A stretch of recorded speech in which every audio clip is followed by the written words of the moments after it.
வந்து கல்யாண வீட்டு ஸ்டைலில் கதம்ப பொரியல் பறிக்க போகிறேன். அதுக்கு முட்டைக்கோஸ் பாருங்கள், இன்றைக்கி காலையில் தான் மார்க்கெட்லேருந்து வாங்கிட்டு வந்தாங்க எங்கள் வீட்டுக்காரங்க.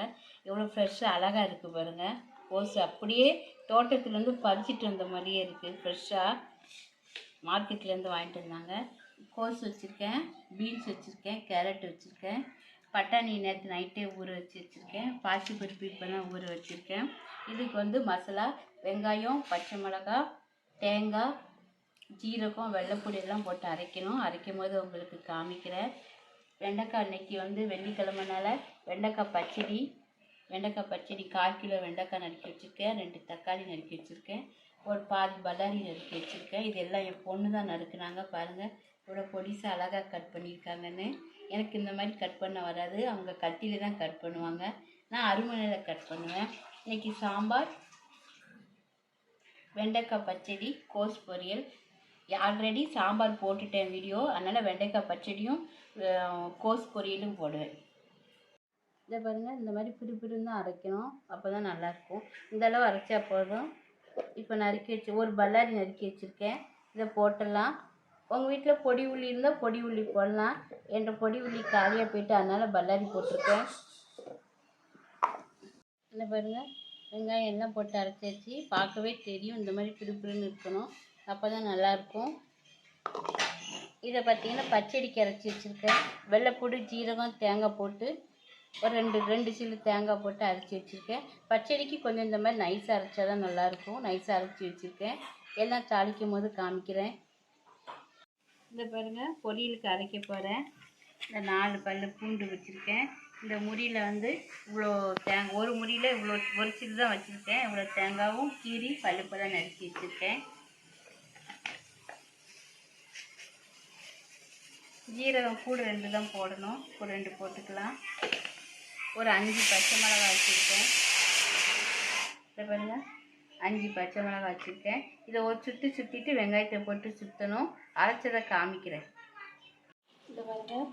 இந்த பாருங்கள் பச்சடி தாளிக்க போகிறேன். எண்ணெய் ஊற்றிக்கலாம். அதுக்கு எண்ணெய் ஊற்றிருக்கேன்.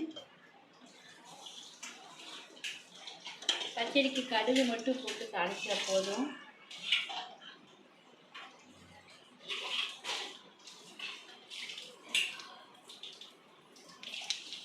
கடுகு நல்லா பொரிஞ்சிச்சு.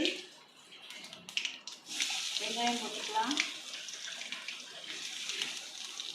வெங்காயம் நல்லா வதங்கட்டும்.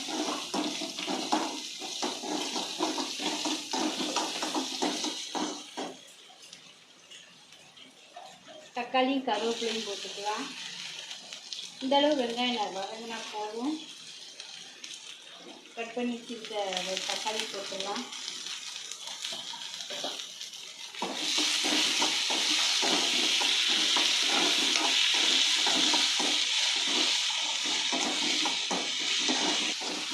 இந்த பாருங்கள், தக்காளி வதங்கிட்டு வெண்டைக்காய் போட்டுக்கலாம். காலையில் அவசரமாக நம்ம வேலைக்கு போகிறவங்களா இருந்தால் வெறும் பருப்பு வச்சு கட்டி பருப்பு வச்சு இந்த வெண்டைக்காய் பச்சடி வச்சு பிள்ளைகளுக்கு கொடுத்துடலாம். கட்டி பருப்பு போட்டு பிள்ளைகளுக்கு விரைவி கொடுத்துடலாம். இதை தொட்டுக்கு கொடுத்துடலாம். வெண்டைக்காய் அவ்வளோ நல்லது பிள்ளைகளுக்கு. ஈஸியாக முடிஞ்சிடும் உங்களுக்கு. நீங்கள் நைட்டு இதெல்லாம் நறுக்கி ஒரு பாக்ஸில் போட்டு ஃப்ரிட்ஜில் வச்சுட்டிங்கன்னா காலையில் பருப்பு வச்சு தாளிச்சிட்டு இந்த வெண்டைக்காய் பச்சடி வச்சிடலாம். டக்குன்னு முடிஞ்சிடும், ஈஸியாகவும் இருக்கும். நான் இதை வதக்கிட்டு கொஞ்சம் பருப்பு குக்கரில் வச்சுருக்கேன், அதோடு போட்டு 2 விசில் வச்சு எடுத்துருவேன்.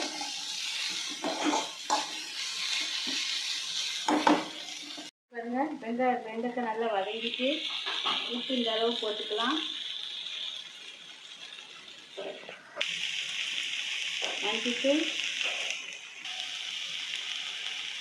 மஞ்சத்தூள் போட்டாச்சு. இந்த அளவு மிளகாத்தூள் போட்டுக்கலாம். ஏற்கனவே மிளகாத்தூள் காரமாக இருக்குது, போதும். மல்லித்தூள் இந்த அளவு போட்டுக்கலாம். உங்களுக்கு மல்லி வாடை பிடிக்கும்னு நீங்கள் குறைய போனால் போட்டுக்கலாம். இந்த பாருங்கள், புளி கரைச்சி வச்சுருக்கேன். இதையும் நல்லதுலேயே ஊற்றிடலாம்.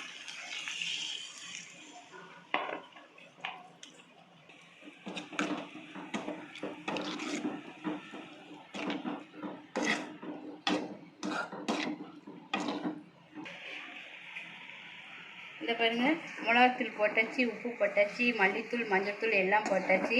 புளியும் கரைச்சி ஊற்றியாச்சு. நான் வந்து சாம்பாருக்கு ஊற்றிட்டு மிச்சம் புளி இருந்ததுனால அதை ஊற்றுறேன். நீங்கள் போடுறா இருந்தால் சின்ன நெல்லிக்காய் அளவு போட்டால் போதும் புளி. இதுக்கு பச்சடிக்கு மட்டும்தான். இந்த பாருங்கள், தேங்காய் இதோடய போட்டுடலாம். அரைச்சி வச்ச தேங்காய் கொஞ்சம் நைஸாக அரைச்சி வச்சுக்கணும் தேங்காய், அப்போ தான் நல்லாயிருக்கும். இந்த பாருங்கள், தேங்காய் எல்லாமே போட்டாச்சு. இதை பருப்பு கொஞ்சம் எடுத்து வச்சுருக்கேன், சாம்பாருக்கு போட்ட பருப்புலேருந்து கொஞ்சம் எடுத்து வச்சுருக்கேன். இதோடு இது எல்லாத்தையும் ஒன்றா சேர்த்துடலாம்.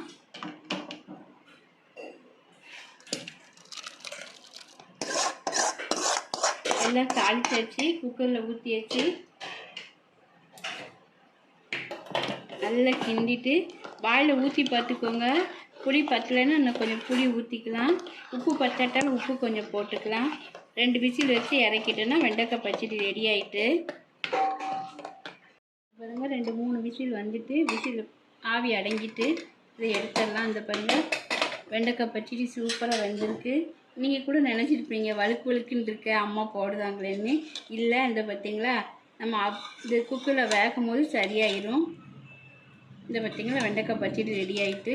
வெறும் சாதம் வச்சு சாதத்திலே கூட போட்டு சாப்பிட்றலாம் இந்த இதை பச்சடியை.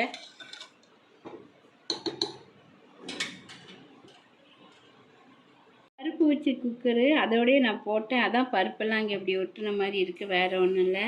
இல்லை வச்சிடலாம். வச்சுட்டு வெயிட்டை போட்டுருவேன். வெயிட்டை போட்டு 2 விசில் வரணும். 2 விசில் வந்தோன்னே ஓப்பன் பண்ணும்போது உங்களுக்கு காமிக்கிறேன். கோஸ் பொரியலுக்கு எண்ணெய் ஊற்றிக்கலாம். எண்ணெய் ரொம்ப தேவைப்படாது. கோஸ் பொரியலுக்கு ரொம்ப எண்ணெய் தேவைப்படாது. எண்ணெய் காய்ட்டும். இந்த பாருங்க, இந்த அளவு கடுகு போட்டுக்கலாம். நான் கடுகு உளுந்தம் பருப்பு சேர்த்து வாங்கியிருக்கேன்.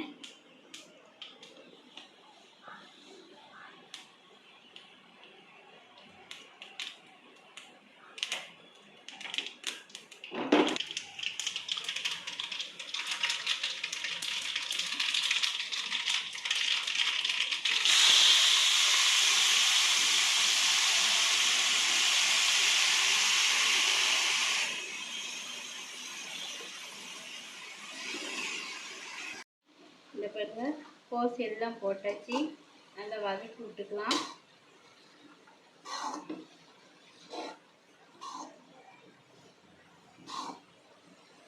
எண்ணெயில் ரொம்ப தேவைப்படாது. இது கோஸ் செய்கிறது வந்து ரொம்ப ஈஸி. கதம்ப பொரியல் செய்கிறது, நறுக்கிறது தான் வேலை.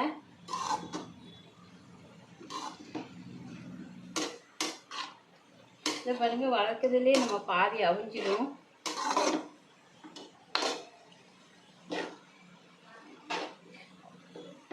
வதக்கிட்டு இப்படி மத்தியில் வச்சுக்கோங்க. கழுவும் போதே நல்ல தண்ணி ஊற்றி கழுவிடுங்க. நம்ம கழுவும் போதே இந்த தண்ணி அதை புழிஞ்சு போடும் போது இவ்வளோ தண்ணி வந்துடும். ஊற வச்ச பாசி பருப்பை நல்லா மத்தியில் வச்சுக்கலாம். ஊற வச்சுருக்க பாருங்க, நல்லா ஊறிட்டு பருப்பு இதில் வச்சுக்கலாம் மத்தியில்.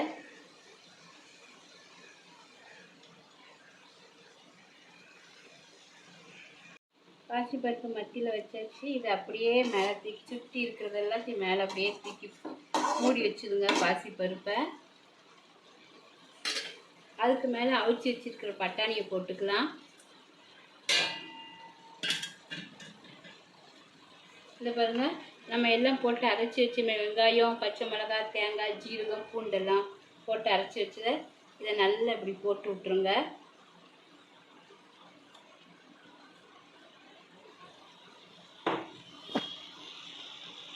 இந்த பாருங்கள், இந்த அளவு உப்பு போட்டுக்கோங்க. இது பத்தாது, நான் கொஞ்சோண்டு போட்டுக்கலாம்.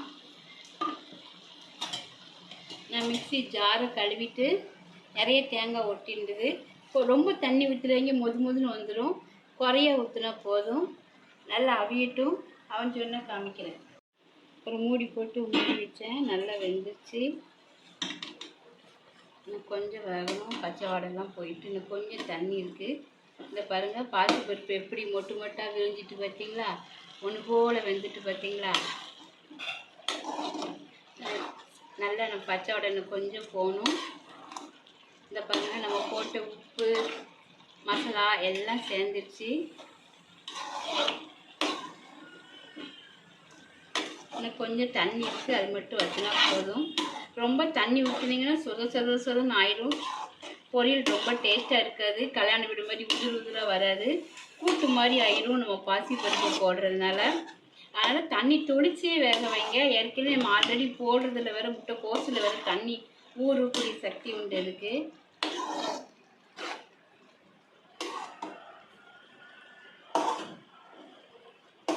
இந்த பாருங்க எல்லாம் ஒன்று போல் வெந்து வந்துருச்சு.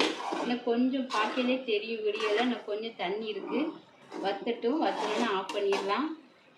இன்னும் உப்பு பார்க்கணும். உப்பு பத்தலைன்னா நான் கல் உப்பு தான் போட்டிருக்கேன். இதில் உப்பு பத்தலைன்னா இதில் திரும்ப கல் உப்பு போட்டுறாதீங்க, பொடி உப்பு போடுங்க.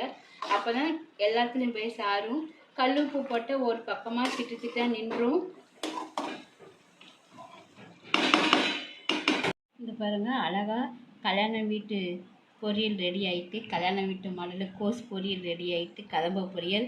இது இப்படி டெக்கரேட் பண்ணியிருக்கிறது என் பேரனோட ஐடியா. கோஸ் எடுத்து இப்படி வைக்க சொன்னார், அதனால் வச்சுருக்கேன். இந்த பாருங்கள் பச்சடி, சாம்பார், கத்திரிக்காய் முருங்கைக்காய் மாங்காய் போட்டு சாம்பார். இன்றைக்கி வெள்ளிக்கிழமைனால சாம்பார், வெண்டைக்காய் பச்சடி, கோஸ் பொரியல் பண்ணியிருக்கேன். இந்த வீடியோ பிடிச்சிருந்தால் லைக் பண்ணுங்கள்.